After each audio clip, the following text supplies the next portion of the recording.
Holy shit, I didn't think I'd ever meet you guys. Dude, this quad is fucking sick. What am I looking at here? It's an LTR. Oh, beautiful. Well,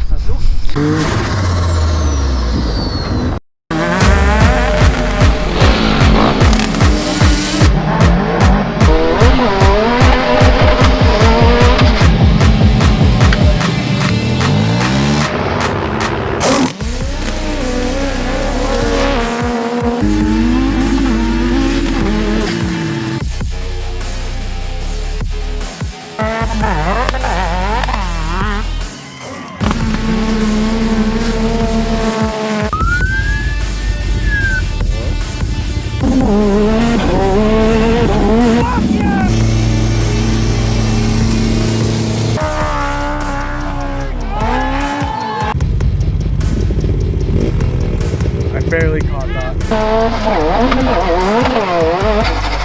These guys having a flex off shit quads.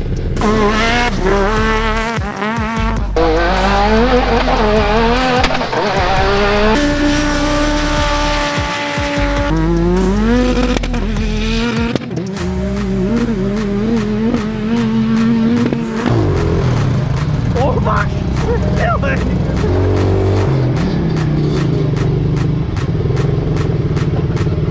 How much power you got? You got enough torque? Huh? I don't think you have enough torque.